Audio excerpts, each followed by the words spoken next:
안녕하십니까, 김방입니다. 조류학에서 출발해서 진화생물학, 인류학으로 관심과 연구 범위를 넓힌 미국의 제러드 다이아몬드 교수는 현재 불평등, 특히 지역적 불평등이 어떻게 생겨났는지 기원을 파고듭니다. 그리고 집단과 국가, 민족 간의 상호작용은 정복, 유행병, 종족 학살 등의 과정을 거쳤다고 주목하게 되는데요. 그 상호작용에서 가장 큰 역할을 한 요인을 세 가지로 꼽습니다. 그의 대표 저작 제목이기도 한 바로 총균쇠입니다. 철기나 총포 같은 무기야 당연히 승부를 가르는 요소였겠죠. 그런데 균이 인류의 역사를 바꿔놨다? 믿기지 않겠지만 엄연한 사실입니다. 예를 들어서 컬럼버스의 아메리카 발견과 그 이후에 이어진 스페인의 아즈텍, 잉카 문명 정복은 총과 말만으로는 설명할 수 없습니다. 이 신대륙 원주민들에게는 항체가 없었던 천연두나 매독 같은 전염병을 유럽인들이 들여온 결과죠. 이런 역사 외에도 전염병학 관점에서 이런 얘기도 있습니다.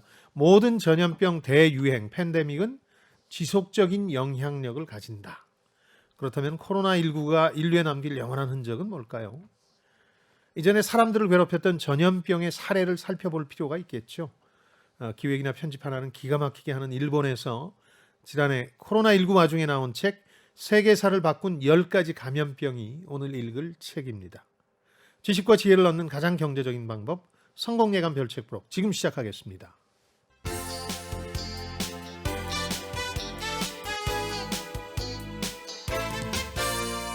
KBS 1라디오 성공예감 김방희입니다.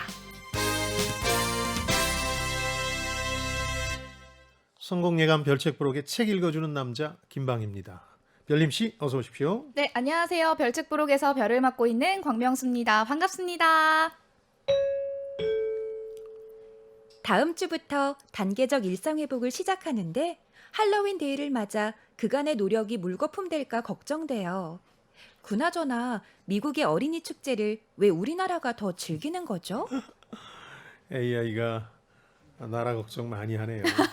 저희는 관련 없는 세대긴 합니다만 즐기시죠. 그 그러니까요. 세대잖아요. 어린이들뿐만 아니라 제 친구들도 항상 이맘때가 되면은 무슨 분장을 할까, 무슨 의상을 입을까 이런 거 고민 많이 하고 있더라고요. 발렌타인데이도 그렇고 저는 그런 생각해요. 그러니까 이게 서양에서 나왔던 우리 전통 축제든 사람들은 뭔가 우울할 때 더 즐길 거리를 찾는다. 네. 명분이 생기는 거니까요. 네. 그래서 서양 축제들을 우리도 즐기는 게 아닌가 싶습니다. 자, 댓글 보고 갈까요? 네, 샵 9730 KBS 콩 그리고 유튜브를 통해서 많은 의견 주셨습니다. 공산정권 수립 100주년인 2049년까지 미국을 무너뜨려 세계 패권을 거머쥐겠다는 중국. 이 원대한 야심은 과연 통할지 마이클 필스버리가 쓴 100년의 마라톤 함께 읽어봤는데요. 먼저 김영래님. 중국을 보면 속마음을 숨기고 서로 뒤통수를 치는 역사네요. 지금도 공산당 지도층의 부정부패 걷어내지 않으면 인민들과 같이 발전하기 힘들 것 같습니다. 장현주님, 중국과 러시아 두 나라 모두 개방과 개혁을 했는데 왜 중국의 존재감이 훨씬 더 커졌을까요? 차이점이 뭔지 궁금해요 해주셨습니다. 지리나 인구 통계학적인 요소도 분명히 있긴 네. 합니다. 러시아는 영토가 세계 최대지만 인구 구성이라든가 지역적 분포를 보더라도 그러니까 부동항이라고 얘기하는 사시사철 언제든 물자를 실어 나를 수 있는 항구가 거의 없을 정도로 불리한 여건이긴 하죠. 인구 통계학도 그렇죠. 사실 경제활동 인구가 그렇게 중국처럼 많지 않으니까요. 네.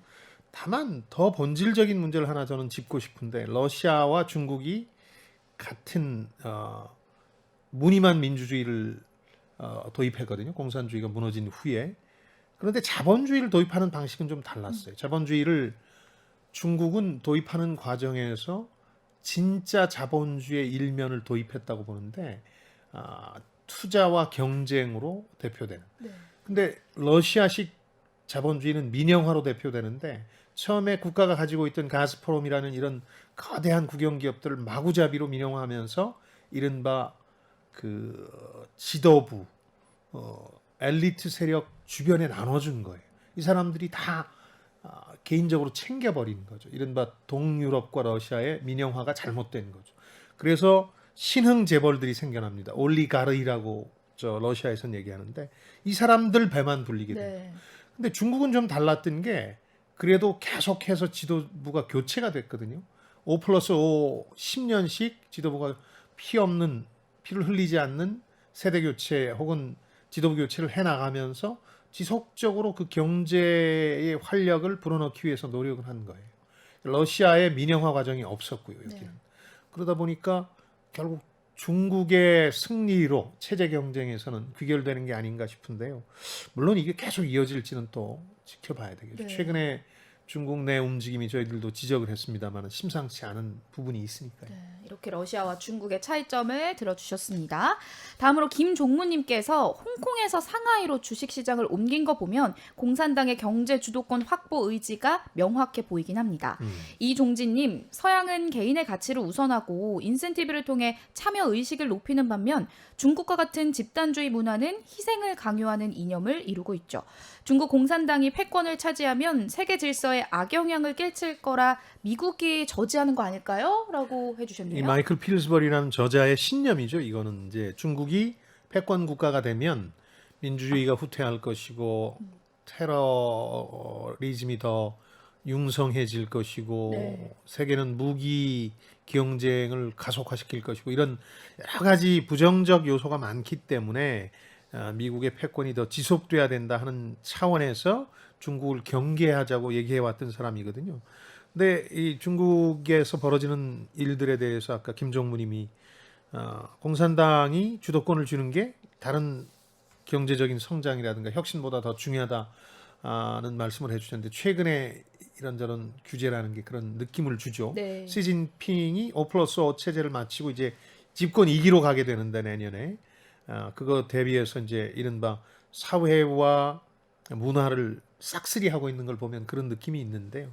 그러니까 한마디로 중국의 최근 의지는 차가 좀 망가져도 내가 운전하겠다.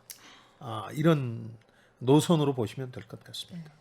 마지막으로 이정욱님, 2021년인 지금 미국과 중국 간 신냉전 중인 이 시기 우리나라에는 어떤 영향을 주게 될까요? 라고 질문 주셨습니다. 많은 언론들이 중국 쪽에 줄을 서야 되느냐, 미국 쪽에 줄을 서야 되느냐 이렇게들 얘기를 하는데 제가 여기서 강조하고 싶은 건 우리만의 길을 가야 됩니다. 네.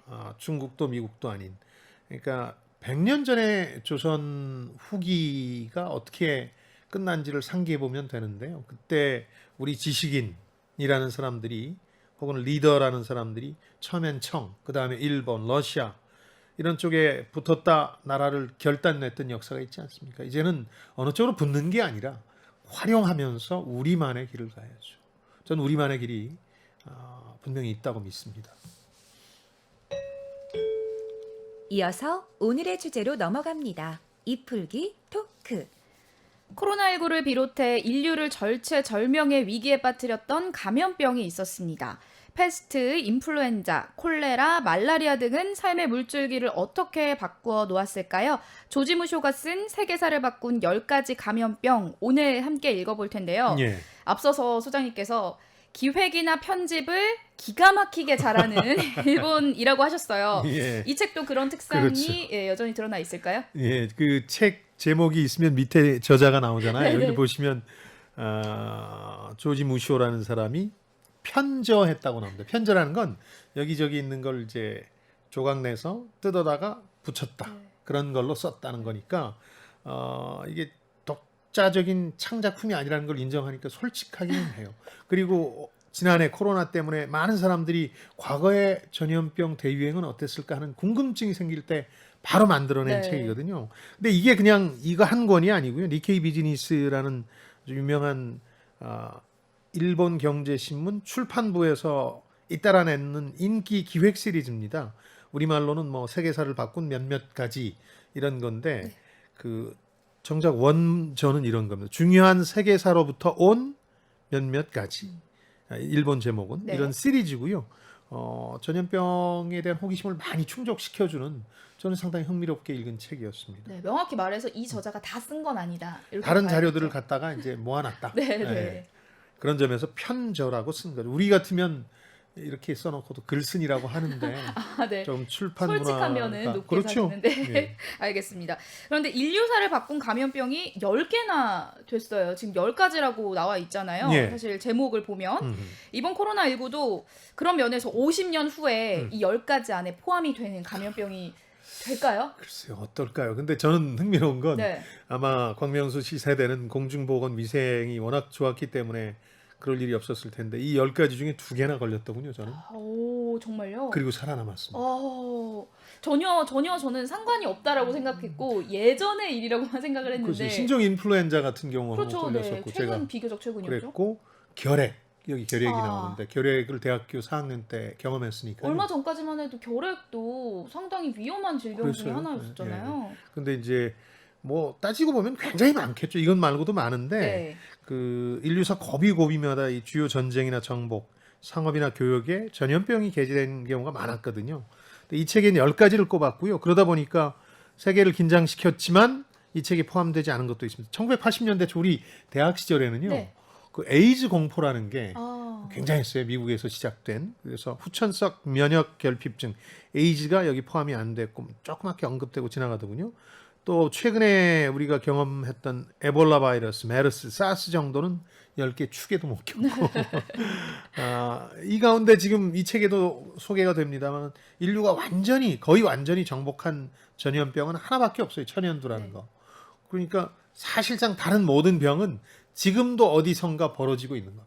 전보다 치명적이지 않아서 그렇지. 현재 진행 중이라는 게 그렇습니다. 정말 여기서 그 코로나19는 저는 50년 후에 이 책에 포함될 것 같아요. 네. 왜냐하면 현대에 이런 시기에 벌어졌다는 게 2년간이나 전 인류를 숨죽이게 만들었다는 게 엄청난 영향을 미쳤다는 네. 차원에서 그리고 그 영향의 구체적인 내용들은 기회가 닿는다면 나중에 말씀드리고 싶은데 그래서 세계를 바꾼 10대 전염병에 50년 후에는 들 것이다. 네. 이렇게 저는 생각합니다. 몸풀기 이풀기를 마쳤으니 이제부턴 심화학습으로 넘어가겠습니다. 오늘의 책 세계사를 바꾼 10가지 감염병. 이것이 궁금하다. 키워드를 뽑아볼게요. 첫 번째 키워드 패스트. 들어보셨죠, 패스트? 그럼요. 예, 워낙 그 중세 유럽 인구의 3분의 1이 이 병으로 사망했고 세계 인구 7억 명 당시 2억 명입니다. 죄송합니다. 2억 명 중에서 35%가 감염됐을 정도니까 네. 그러니까 유럽을 중심으로 그 당시는 세계가 편제돼 있던 때니까 200년간 인구가 늘질 않았어요. 이것 때문에, 이 병 때문에. 근데 이 책에서도 분명히 그걸 이제 써놨지만 이때 14세기 유럽에서만 벌어진 건 아니고 이제 종종 이제 대유행을 했는데 6세기 로마 이때는 당시 로마 황제였던 유스티아누스라는 황제 이름을 따서 유스티아누스 패스트가 청고를 하기도 했고 19세기 말부터 세 차례 또 대유행하기도 해가지고요. 까미라는 사람이 쓴 패스트라는 책을 보면 그 당시 그러니까 최근까지도 이 패스트가 유행했다는 걸 알 수 있습니다. 인체가 까맣게 변하면서 죽는다 그래서 블랙 데스 흑사병이라고 불렸고 네. 그 시작은 어쨌든 이 동방 쪽에서 이게 건너왔다는 게 정설인데 이런 진원지가 어디냐 하는 건 지금 중국이 진원지냐 아니면 다른 어떤 곳이 후보지냐 이런 것 때문에 논란이 일듯이 늘 사후에도 논란이 됩니다. 네. 그러다 보니까 근데 어쨌든 동방 쪽에서 유럽으로 건너와서 유럽을 휩쓸고 영국까지 가게 됐다는 게 정설이긴 한데 배경은 그 십자군 원정을 유럽이 떠나잖아요. 그 성지를 되찾겠다 하는 의지를 가지고 12차례나 시도를 하고 실패로 마무리 짓는데 이때 대규모 이동이 벌어지는 거거든요. 나중에도 보시겠지만 이 세계적인 전염병 대유행은 반드시 어떤 교류, 네. 그게 전쟁이 됐든 무역이 됐든 세계화를 통해서 벌어지는데 십자군 원정이 배경이 됐고 몽골군이 또 결정적으로 전 아시아와 유럽을 휩쓸게 되잖아요. 몽골군이 유럽을 정복한 게 패스트 확산의 방아쇠가 됐다. 네. 이렇게 이 책에선 서술하고 있습니다. 그러니까 세계 각국으로 전염되기 전에 일단 원인을 살펴보면은 그 시대 배경상 봤을 때 그 예. 당시의 비위생적인 환경이 감염병 돌기에 좀 최적의 조건이었다라고 보고 있잖아요. 유럽에 가시면 이탈리아, 프랑스 이런 데를 가시면 중세 풍경이 남아 있는 곳이 어떻게 돼 있냐면 그냥 나른 들판일 뿐입니다. 그 가운데 성이 하나 있고 아주 오래된 성이 네. 하나 있고 그 성을 중심으로 살아가는 거예요. 장원이라 그래서 계급이 나뉜 채로 중세 봉건제가 유지됐는데 워낙 비위생적인데 이 장원의 복잡거리는 좁은 길, 뭐 비위생적인 공공보건 이런 것 때문에 쥐는 막 넘쳐나고 그 당시 뭐 수세식 화장실이 있었겠어요. 어떻겠어요. 그러니까 네. 딱 그 패스트가 감염되기 좋은 조건이었고요. 근데 이 패스트가 유럽 인구의 3분의 1을 사망에 이르게 한 다음에 많은 변화가 벌어지는데 그 대부분이 패스트의 영향이라고 볼 수 있는 거거든요. 그러니까 성서를 그 당시는 필사라 그래서 손으로 썼는데 네. 금속 활자 인쇄술이 발전해서 성서를 막 찍어내기 시작한 구텐브르크. 뭐 우리가 세계에서 가장 오래된 역사를 가지고 있습니다만 실제 서양의 활자 인쇄술은 구텐베르그에서 시작됐으니까 이것도 이 패스트가 계기가 됐다는 거고 네. 교회의 권위가 추락해요. 예를 들어서 하나님의 천영이다 그러면서 막 기도를 올리는데 네. 그게 전염에 아주 오히려 중요한 네. 그렇죠. 진원지가 되다 보니까 중세가 종교, 기독교 중심으로 흘러갔는데 교회가 그야말로 신뢰를 잃으면서 종교 개혁에 이르게 되고 네. 또 하나는 봉건제도 붕괴돼요. 농노라고 농사짓는 계급이 상당히 많아야 이 넓은 들판을 관리할 수 있었는데 이 사람들이 막 죽어나가니까 이 농노들이 몸값이 비싸져서 네. 영주 가운데서도 농노한테 소작료를 넉넉하게 줄 수 있는 사람만 유지할 수 있게 된 거죠. 실제로 그 돈을 받아서 자기 땅을 사는 이른바 자영농들도 생겨나고 그러면서 또 하나는 지금 전염병의 어떤 핵심 대책은 검역과 격리거든요. 우리도 경험하지 그렇죠. 않았습니까? 네. 검역이라는 건 우리나라 들어오지 마 하는 거니까 이 당시 그 18세기 중후반에 들어서면서 그게 하나의 원칙으로 자리 잡게 돼요. 네. 세계적인 대유행이 벌어지면 검역과 격리를 강화한다.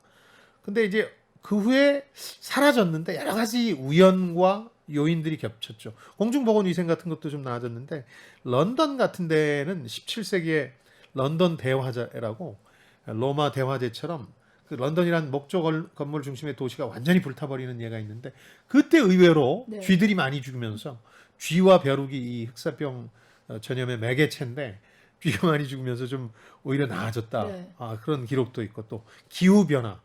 중세가 굉장히 추웠는데 소빙하기라고 할 정도로 추웠는데 기후가 따뜻해지면서 패스트 이 균의 독성도 약화됐고 쥐가 이 매개체가 되는 곰쥐라는 쥐 부류들이 대이동을 하면서 네.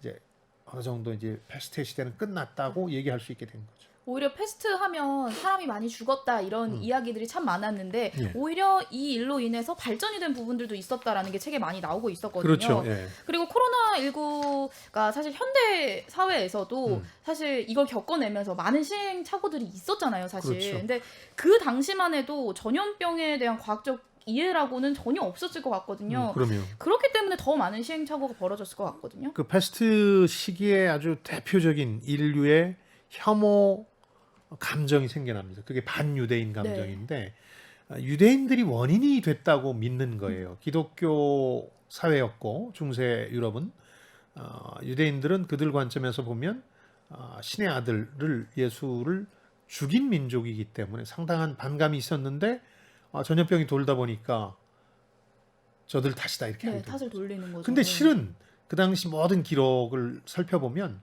유대인이 가장 위생적이었다. 종교적 신념 때문에 몸을 일주일에 한 번씩 깨끗이 씻고 늘 위생적으로 했기 때문에 이건 터무니없는 근거 없는 혐오 감정이었는데 어쨌든 그때부터 2차 세계대전까지 이어져 내려오게 된 고조된 혐오 감정이 됐던 거고 중세에는 마녀 재판이라는 게 만연했습니다.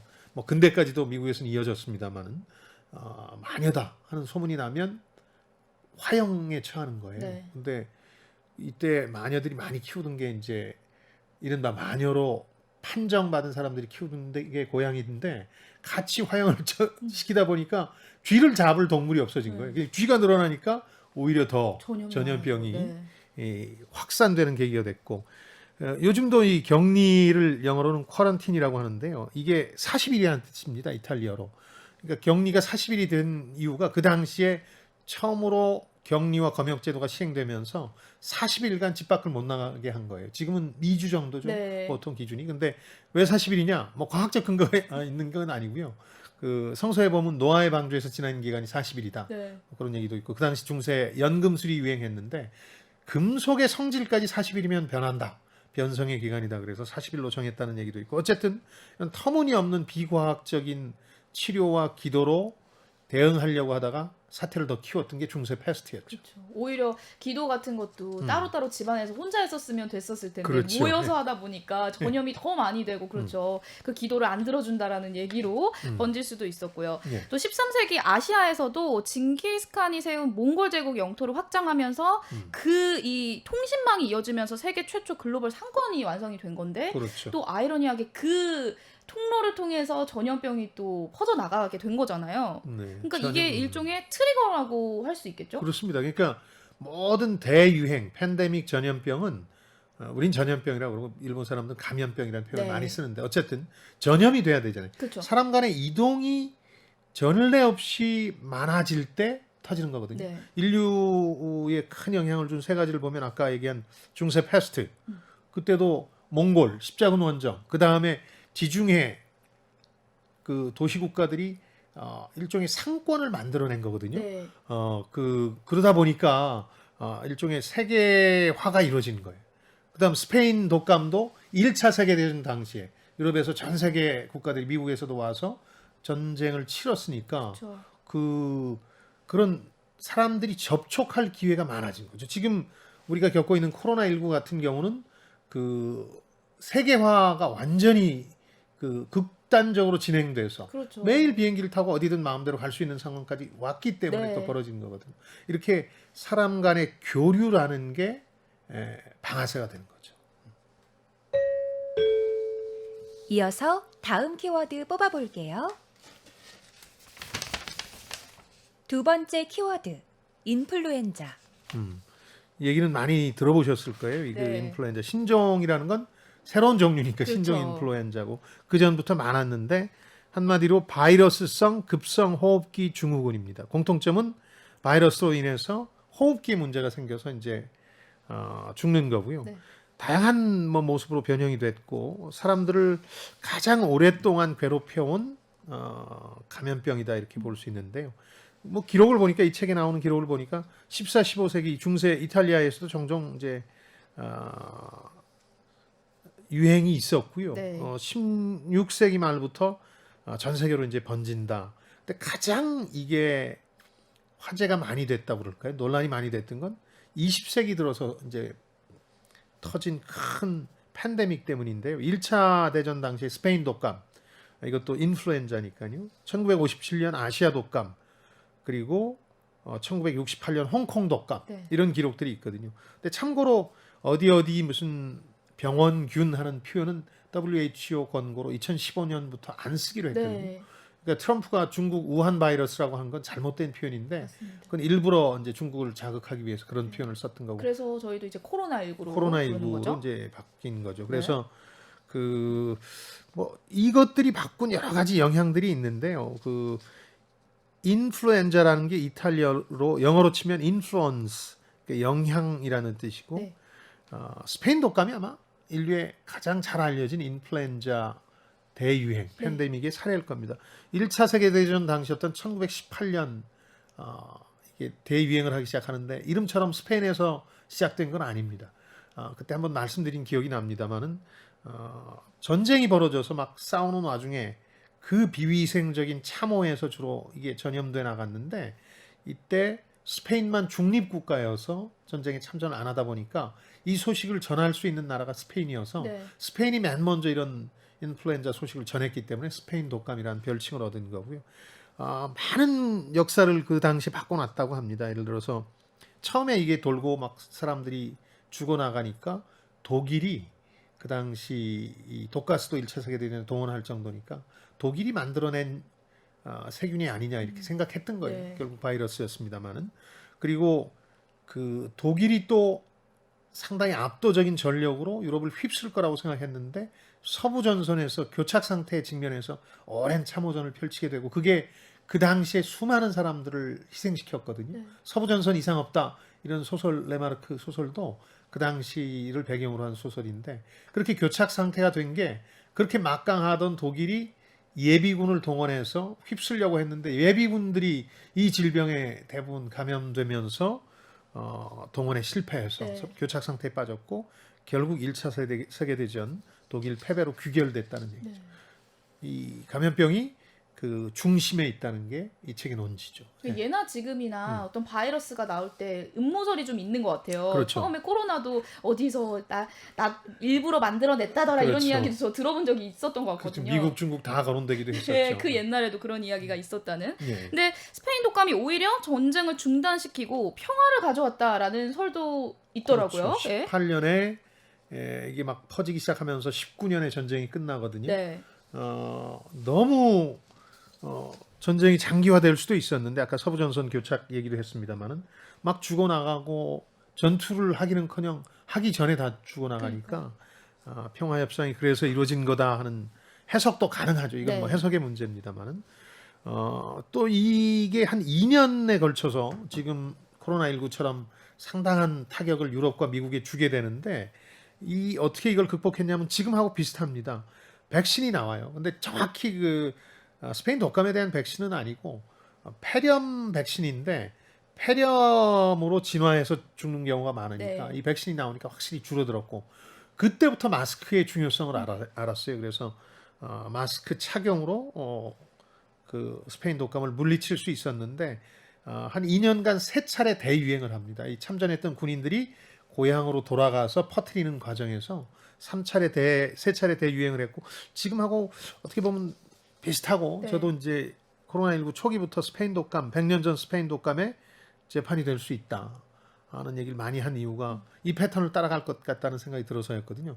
다만 사망자 수는 지금하고 비교될 수 없을 정도 그 당시가 많았는데 네. 전쟁통이기도 했고 그 당시 공중보건 위생 상태가 지금보다 못하기도 했고 뭐 이런 것들 때문에 차이가 났는데 그 당시는 인구의 2% 4천만 명이 그 이상이 죽었다는 얘기가 나오거든요. 지금은 그 정도는 아니죠. 그런 점에서 보면 사망률은 좀 많이 줄었다. 네. 많은 유명인들이 죽었습니다.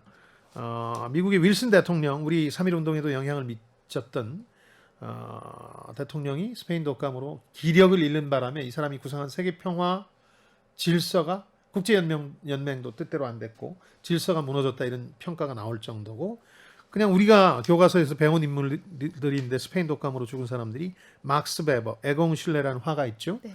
또 구스타프 클림트, 한국 사람들도 좋아하는 화가 절규로 유명한 에드바르 뭉크 같은 사람들도 다 이 병으로 사망했습니다. 세계 경제에는 큰 영향은 못 미쳤다 그래요. 네. 워낙 전쟁 중이었기 때문에 네. 전쟁 끝나면서 이게 어느 정도 수습이 됐기 때문에 그 모습을 바꿔가면서 이 인플루엔자는 계속해서 인류를 괴롭히는데 최근에 우리가 당했던 게 그 신종 인플루엔자 그런 거였고 저도 그때 힘들었습니다. 40에서 30년 주기로 인플루엔자가 새로운 종류로 인류를 괴롭힌다 이런 주기설이 있을 정도로 네. 이건 아직도 우리가 극복하지 못하는 거죠. 그래서 지금 세계 경제에는 별다른 영향을 미치지 않았다라고도 설명을 예. 해주셨는데 그러면 코로나19는 세계 경제에 국내외를 포함해서 어떤 영향을 미쳤다고 볼 수 있을까요? 나중에 어떤 평가를 할지는 모르지만 영향을 꽤 미쳤다고 봐야죠. 왜냐하면 지난해 미국도 그렇고 마이너스 성장을 한 나라들이 주요 선진국들이 많았으니까요. 네. 그래서 이걸 미국은 경제가 서든 데스를 했다고 표현합니다. 갑자기 모든 게 중단되면서 그 서든 데스, 갑자기 사망하는 지경에 이르렀는데 대신 충격도 컸지만 회복하는 속도도 굉장히 빨라서 네. 1년이 지나고 나니까 거의 웬만큼 다 회복한 상황으로 가고 있거든요. 그래서 일종의 그 한 1년에서 1년 반 정도 세계 경제가 궤도를 이탈했던 그런 시기로 평가받지 않을까 네. 그런 생각이 듭니다. 이 대목에서 전염병을 유발하는 병원체로 대표적인 것이 세균과 바이러스가 있는데 이 둘이 다르다라는 걸 설명을 해주고 있잖아요. 그렇죠. 이게 좀 다른데 네. 이게 저도 방송하려고 코로나 바이러스 19가 나왔을 때 이걸 구글링 해가면서 혹은 친구한테 조언을 구해가면서 의사 공부했던 기억이 나는데 이렇게 그 구분해 보시면 좋을 것 같습니다. 그 20세기 초에는 세균이란 존재가 규명이 됩니다. 현미경이 나와서 네. 그걸 통해서 살아 움직이는 균이 인류의 몸 속에 들어가서 인류를 숙주로 해서 에너지를 뺏어가는구나. 그러다 그게 지나치면 죽는구나. 이렇게 생각을 했거든요. 그래서 세균이 매개체가 된 게 패스트, 콜레라, 티푸스, 뭐 장티푸스 같은 거요. 네. 결핵 뭐 이런 것들은 세균이 주가 되는데 바이러스는 세균 이후에도 한참 있다 발견돼요. 그러니까 20세기 초에 현미경 가지고는 볼 수가 없었던 네. 거거든요. 한 50분의 1 정도밖에 안 되니까 세균에. 그러니까 생물이 되기 일보 직전의 존재이기 때문에 이 바이러스는 대사작용도 없고 세포 분열도 없습니다. 숙주에서 영양을 빼먹고 인류의 몸 속에서 네. 자가복제만 하는 거예요. 자가복제. 대신 진화의 속도는 엄청 빨라서 네. 하루 만에 새로운 종이 나타나기도 하고 그렇거든요. 이런 바이러스형 감염병은 인플루엔자하고 에이즈 같은 것들이 여기에 해당된다고 볼 수 있죠. 그러니까 세균에는 항균제, 항생제를 사용하고 음. 바이러스는 맞춤 항바이러스제로만 효과가 있다라는 차이로 보면 될까요? 그렇죠. 그러니까 어렵죠. 이 네. 얘기가. 근데 쉽게 얘기하면 항생제만 먹으면 되는 겁니다. 네.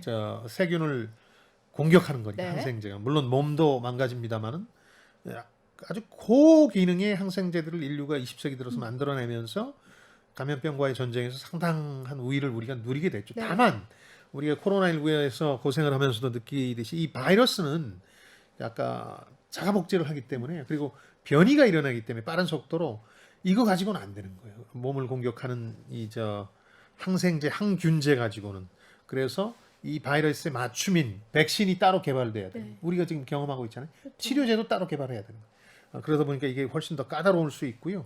이것 말고도 감염병을 초래하는 걸로 곰팡이라고 볼 수 있는 진균, 기생충 뭐 이런 것들도 인류의 몸에 병을 일으키는 존재들입니다. 근데 인류가 농업혁명이라는 걸 만 년 전에 경험하고 나서 다 모여 살기 시작했잖아요.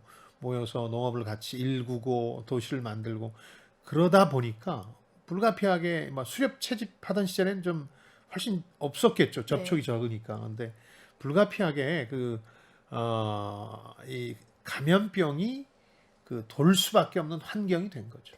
세계화도 더 진전이 되고 말이죠. 이어서 다음 키워드 뽑아볼게요. 세 번째 키워드, 콜레라. 이것도 잘 모르시죠? 많이 우리는 들어봤죠. 이거 예방 접종을 불주사로 많이 해가지고 네. 기억이 나는데 그러니까 그만큼 1960년대 우리나라에서도 70년대 이 콜레라 신경 썼는데 지금은 거의 네. 이제 극복을 하긴 이 했습니다. 흉을 가지신 분들도 많잖아요. 주사. 그렇죠. 네. 그 당시는 워낙 심각한 병이었죠. 네. 그래서 인도가 고향인 이 감염병의 고향은 인도입니다. 인도의 풍토병인데 이게 대영 제국 설립과 관련이 있어요. 영국이 인도를 점령한 다음에 세계 각국을 지배하잖아요. 식민지뿐만 아니라 교역도 많이 하고 그러면서 이 병이 상당히 전 세계적으로 확산되는데 1817년을 기점으로 해서 지금까지 7차례 팬데믹 대유행이 벌어지고 있다는 거거든요. 그래서 처음에는 이게 모르니까 사이비 의학으로 대처를 많이 했던 네. 거예요. 그러다가 영국의 오쇼너시라는 사람이 이게 사람들이 물이 빠져서 표현이 죄송한데 방송인데 설사를 막 하거든요. 네. 이게 수분 부족으로 죽게 돼요. 그러니까 물을 주입하면 인체에 나을 수 있다는 생각으로 염류, 그러니까 우리로 치면 지금의 링거를 꽂기 시작하자는 아이디어를 냈는데 네. 그게 정답이 될 수 있는 처방이었는데 무시됐어요. 오랫동안. 그래서 계속해서 어려움을 겪다가 요즘은 경구 수분제라 그래서 알약으로 물을 먹어요. 물을 금방 생산할 수 있도록. 그러다 보니까 많이 좋아졌죠. 또 이 콜레라가 유럽이라는 서양 문화에 미친 영향은 공중보건 위생에 대해서 패스트 때도 느꼈지만 이대로는 안 되겠다 하고 상당히 공중보건 위생을 수준을 높이게 돼요. 네. 특히 상하수도 시설을 따로 만들어서 물이 섞이면 안 된다. 이렇게 오염된 물하고 섞이니까 이런 문제가 생긴다 그래서 상하수도를 따로 만들고 재래식이 아니라 지금 우리가 아는 변기 특히 서양식 물을 흘려보내는 방식의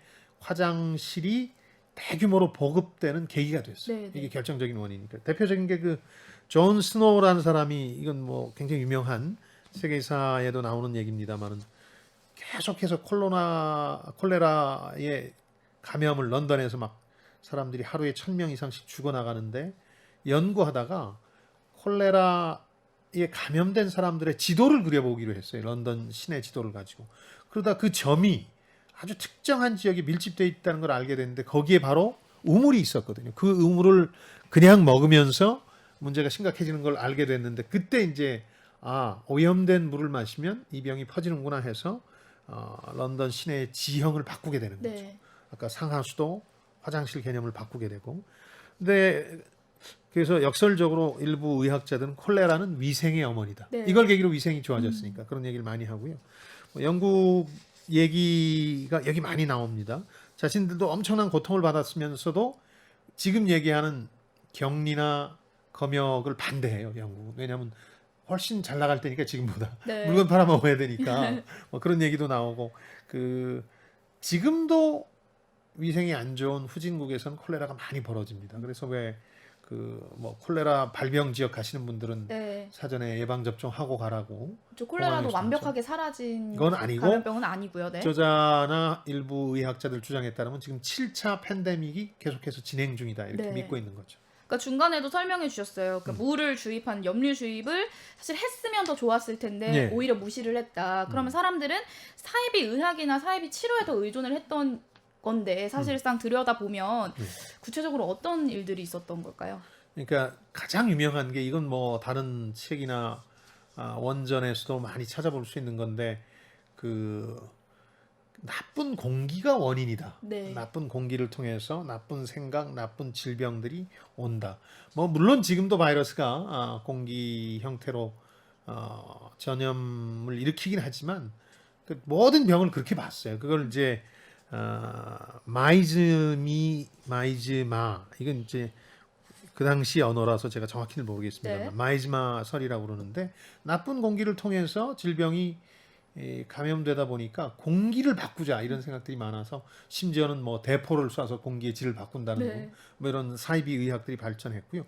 사실은 그게 이제 코로나를 통해서 거의 정리가 돼 간 반면에 거의 근대까지도 유행한 사이비 과학이 하나 있었어요. 그리고 미국도 식민지 시절에 이 치료를 많이 행했다는 자료들이 있는데 책들을 보면 그게 뭐냐면 사혈 치료라고 피를 뽑는 치료예요.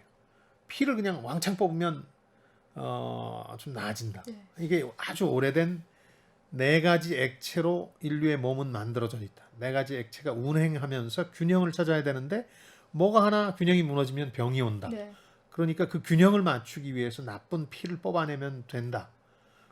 우리도 뭐 나쁜 피를 뽑는 치료법이 있긴 하죠. 맞습니다. 부항도 예, 예, 뜨고. 예, 예. 그런데 그 경우는 정말 뭐 고인 부위라든가 이런 건데 이 당시 서양 의학은 사이비 의학은 그냥 그게 어찌 됐든 간에 나쁜 피를 왕창 뽑아요. 그 과정에서 오히려 사태를 악화시켰죠. 네. 몸이 약화되니까. 그렇죠. 그리고 인류의 위인 가운데도 이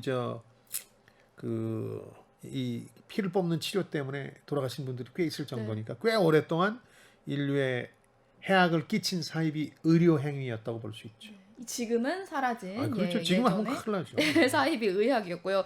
콜레라는 현재 진행 중이다라고도 말씀을 해주셨는데 현재 우리나라에서도 해외에서 들어온 콜레라 발병자가 꾸준히 보고가 되고 있거든요. 예. 앞으로 또 다시 콜레라가 이렇게 세계를 휩쓸 만한 일들이 다시 일어날 거라고 보시나요? 세균이 매개한 감염병은 비교적 그 가능성은 적은 것 네. 같아요. 앞으로는 이제 바이러스성 감염병이 좀 위태롭고 아까 처음 제가 천연두 말고는 인류가 거의 완벽하게 극복한 병이 없다 이런 네. 말씀드렸는데 그런 점에서 완전히 소멸되지는 않은 거죠. 콜레라도. 세균과 바이러스는 엄연히 그렇죠. 다른 거니까요. 네. 그런데 과거와 같은 대유행이 벌어질 것 같지는 않아요. 이런 병들은. 왜냐하면 그 공공보건이나 위생이 워낙 발전해서 네. 접촉에도 불구하고 세균에 의한 감염병은 많이 전보다 못한 전염률이나 혹은 치명률을 가지고 있는 거죠. 다만 그 공중보건이나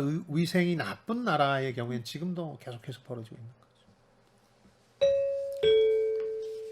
지금 여러분께서는 주말에만 만나는 성공예감 별책 부록을 듣고 계십니다. 오늘 들려드리는 책은 세계사를 바꾼 10가지 감염병입니다. 이어서 다음 키워드로 넘어갑니다. 네 번째 키워드, 말라리아. 이것도 공항에서만 들어보셨죠? 말라리아 발병 많이 지역에서는 들어봤어요. 뭐 신고해달라 혹은 예방접종하고 나가야 된다. 근데 이게 열대 풍토병인데요. 저희는 어렸을 때 이걸 영화에서 많이 들었어요. 2차 세계대전을 배경으로 한 모든 영화에는 말라리아 때문에 고통받는 군인이 꼭 나와요. 네. 지상에서 영원으로 하는 명작이 있었는데 거기서도 이런 얘기가 나와서 이게 무슨 병일까 궁금했던 기억이 있습니다. 오. 지금은 뭐 거의 극복해 나가는 단계이긴 합니다만 일본 쪽에서는 이걸 2차 세계대전 패전의 원인 중에 하나로 꼽을 정도로 이게 상당히 심각했다고 보는 거예요. 1937년 중일전쟁부터 1945년 일본군 패망까지 일본 군인이 한 230만 명이 죽었는데 절반이 총칼로 죽은 게 아니라 전염병으로 죽었고 네. 감염병 가운데서도 1위가 16%로 말라리아였다는 겁니다. 네. 그러니까 일본 입장에서는 최대 적이었는데 퀴닌이라는 이 특효약이 있었어요. 이 말라리아에는. 근데 이걸 이 나무에서 나오는 약인데 이 나무를 재배하는 지역이 한정돼 있었으니까 인도네시아라든가 이런 곳에 한정돼 있었으니까 바다를 지배해야 그 약을 원료로 갖고 와서 만들어서 군인들한테 나눠줄 수 있었는데 전쟁 후기로 갈수록 미군이 완전히 바다를 장악하거든요. 태평양 전쟁에서 미드웨이 해전을 고비로 미군이 완전히 태평양을 장악하게 되면서 이걸 실어 나눌 수가 없는 거예요. 그래서 일본군이 많이 희생이 됐던 거죠. 매개체는 학질목이라는 목이고요.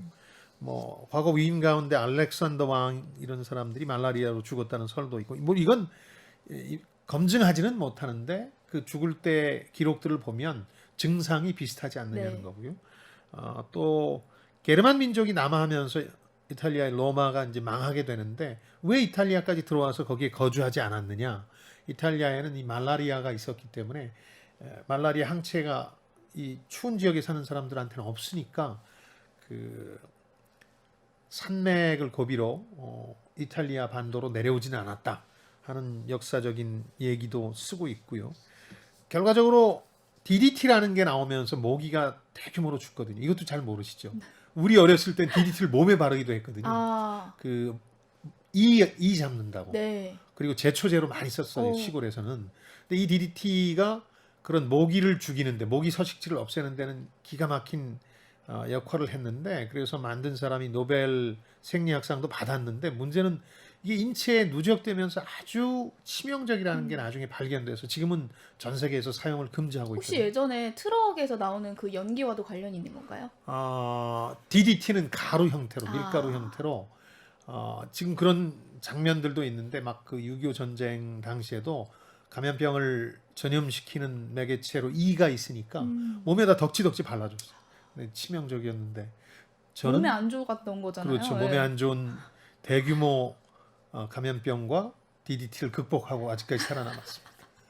좋습니다. 아니 유럽에서 패스트에 이어서 산업화 초기에 등장했던 게 결핵에 대해서도 들어보셨을 것 같아요. 당연히 우리나라에서도 얼마 전까지 치명적인 감염병이었잖아요. 그러니까 4학년 때 저는 걸렸는데요. 실제로? 너무 네. 예, 체력도 약해졌고 하루 한 끼만 먹으면서 풍찬 노숙하다 보니까 걸렸는데 9개월에서 10개월 가까이 매일 그냥 한 주먹의 항생제를 먹었던 네. 기억이 있거든요. 이 세균이 매개체가 된 감염병들은 아주 센 항생제를 먹으면 극복할 수 있거든요. 그래서 결핵도 대부분 이제 극복했는데 그 전까지만 해도 사실은 많은 분들이 이 병으로 돌아가셨죠. 저는 대학 4학년 때 9개월 동안 감염의 위험이 있으니까 사실상 자가격리를 한 셈인데 할 일이 없어요. 책만 읽었거든요. 그 당시 읽은 책으로 지금도 별책 부록을 견디고 있습니다. 항생제 때문에 극복을 했는데 이렇게 네. 예술가하고 문학가들이 많이 이 병으로 돌아가셨죠. 하얀 패스트로도 불리고 얼굴이 창백해지면서 잘못되거든요. 바이런 같은 경우는 워낙 낭만주의 이 시인이니까 결핵으로 죽고 싶다. 아름답게 원래 잘생긴 분이기도 하지만 죽고 싶다는 얘기를 했고 그 우리가 잘 아는 디마의 소설 춘희 그리고 이제 오페라 베르디의 라트라비아타가 결국 그 주인공이 맞습니다. 여자 주인공이 이 결핵으로 죽는 거죠. 삼국지의 조조도 결핵으로 죽었을지 모른다는 설이 있고요. 19세기 산업화 당시에 공장하고 광산을 생각해 보시면 결핵이 얼마나 이 전염이 되기 쉬웠겠어요. 네. 사람들이 다닥다닥 붙어서 그렇죠. 노동을 해야 했으니까요. 거기다가 이제 낭만주의라는 사조의 영향도 있으면서 막 이게 극적으로 더 어떻게 보면 부풀려져서 인류에 영향을 미쳤던 것 같아요. 근데 아주 강력한 항생제 혁명이라고 하는데요. 이게 생겨났어요. 스트랩토마이신이라는 게 대표적인데 이런 것들이 등장하면서 서서히 자취를 감춰가는 거죠. 근데 항생제도 DDT처럼 일종의 역설이 있는데 더 강한 네. 세균이 나오는 거예요. 그러면 더 강한 항생제를 먹어야 되고 그 과정에서 인류의 몸이 그렇죠. 결코 몸에 좋지 어려워지는 않으니까요. 거죠. 네. 이어서 다음 키워드 뽑아볼게요. 마지막 키워드, 천연두. 인류가 거의 극복했다고 말씀드렸는데 네. 이건 교과서에 나오는 이해입니다. 이게 그 콜럼버스가 신대륙을 발견하고 유럽에서 미국으로 전해졌는데 미국에는 그러니까 그 미주 대륙에는 항체가 있을 리가 없잖아요. 네. 그러다 보니까 많은 피해가 있었다. 그러니까 식민지 정복 과정에서 어떻게 보면 아메리카 대륙의 원주민들을 쓰러뜨린 건 총칼보다 전염병, 감염병이었다. 네. 이런 생각이 들고요. 왜 그러면 여기 이 북남미 지역에서는 없었느냐 원래 이게 이 동물 통해서 거의 대규모 감염병의 70%가 동물에서 온다 그래요. 이번에 왜 코로나19도 박쥐에서 왔느니 뭐 이런 데서 펭골린에서 왔느니 이런 얘기들이 처음에 많았잖아요. 그런 이야기가 그러니까 많았죠. 네. 역시 사람이 기르는 가축이 아메리카 대륙에는 없었어요. 네. 말도 그 스페인이 중남미 문명을 정복할 때 처음 접하게 된 거예요. 말이 없었기 때문에 놀랬다. 저 사람들이 신이다. 뭐 이렇게까지 생각했고 말을 전투에 타고 막 뛰어오니까요. 그렇죠. 네. 전투에 치명적인 영향을 미쳤다는 얘기가 있을 정도니까 뭐 고요테 뭐 포유동물 중에서 버팔로 같은 거밖에 없었기 때문에 가축화시킬 수가 없어서 유럽과 좀 달랐기 때문에 네. 면역력이 없었다. 그래서 이 면역력이 콜럼버스의 신대륙 발견 이후에 퍼지면서 원주민들 절반 가까이가 사망했고 심지어 이건 이제 호주로 넘어오면서 호주 에버리진이라고 불리는 원주민들 상당수도 이제 사망하게 되는 건데 네.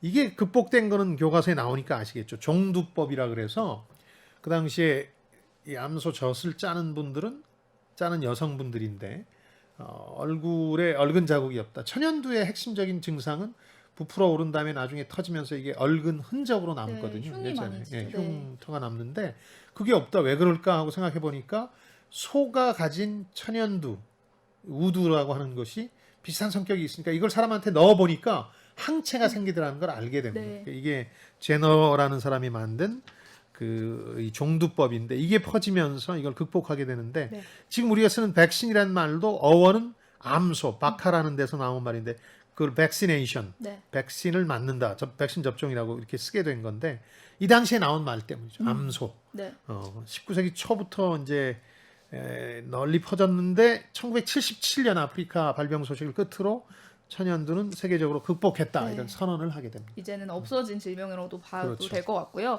10가지 감염병 가운데서 우리가 잘 알고 또 심지어 소장님께서는 경험까지 해보신 그 감염병의 역사를 알아봤는데 이 역사가 무조건 부정적이다라고만 볼 수 없었던 게 긍정적인 효과도 있었어요. 그럼요. 그렇게 어떻게 사회를 바꿨는지 알아봤는데 이제 또 남은 게 코로나19가 어떻게 역사를 바꿀지거든요. 이 부분을 마지막으로 좀 설명해 주시죠. 저도 이걸 매일 고민하는데요. 네. 지금 하여튼 50년 후 같은 제목의 책이 나오면 코로나19는 들어갈 것으로 저는 포함이, 예상하는데 네. 2억 5천만 명 확진입니다. 최근까지 숫자만 보면 50만 명이 사망했습니다. 아까 말씀드린 것처럼 4천만 명이 죽은 스페인 독감에 비하면 네. 별건 아니지만 이런 현대적인 공중보건 위생 환경에서도 50만 명이 죽었다는 건 엄청난 거죠. 네. 영원한 흔적을 남기는데 저는 세 가지를 주목하고 싶어요. 하나는 당초 생각보다 이 4차 산업혁명이 훨씬 더 가속화됐다. 디지털 전환. 당장 제 삶만 생각해도 배달 음식은 맛이 없어 그러면서 안 시켜 먹다가 한 2년 동안 거의 매일 하루에 한 번씩 시키는 것 같아요. 네. 그걸 포함해서 거의 온라인으로 모든 걸 하게 되고 그러면서 이 저자가 아니라 감수자인 이 오사카 경제법학과 교수 같은 경우 코비드 테크가 융성하게 일어났다고 표현했지만 코비드 테크를 다른 말로 하면 디지털 전환이거든요. 네. 저는 이게 상당히 큰 임팩트가 있을 것 같고요. 두 번째는 일과 사무실의 개념이 바뀌고 있다. 뭐 일을 집에서도 하고 혹은 카페에서도 하고 하니까 어디서나 하는 일이 됐고 사무실은 이제 고객을 위한 쇼룸, 그 다음에 R&D 연구개발을 하는 곳 아니면 어디서나 일하는 근로자들이 가끔씩 와서 얼굴을 보는 곳 정도로 이제 완전히 바뀌고 있는 거. 제가 예상과 다르다고 생각하는 거는 이 세계화에 대해서 질리게 되거든요. 세계화의 결과물로 감염병이 대유행하게 되니까 그래서 반세계화의 흐름이 굉장히 거세질 거라고 봤는데 정작 그렇지 않은 것 같아요. 네. 크게 변화는 없고 오히려 트럼프 재선 실패라든가 브렉시트 때문에 영국 사람들이 고통받는 걸 보면서 세계화는 속도는 조금 조절될지 모르지만 계속될 것 같다. 다만 이제 그 국제 분업 체계, 글로벌 서플라이 체인이라고 불리는 공급망은 이거 어느 한 나라에 의존하다가는 중국 같은 데 의존하다가는 나중에 큰일 나겠네. 반도체 부족 현상이나 이런 것 때문에 좀 안전하게 만들어 둬야 되겠네. 플랜 B를 가져야 되겠네 하는 생각들이 퍼지면서 이런 건 세계화의 속도 조절이 좀 이루어지겠지만 세계화라는 대세, 큰 흐름은 도도히 진행될 것 같다. 이런 생각이 듭니다.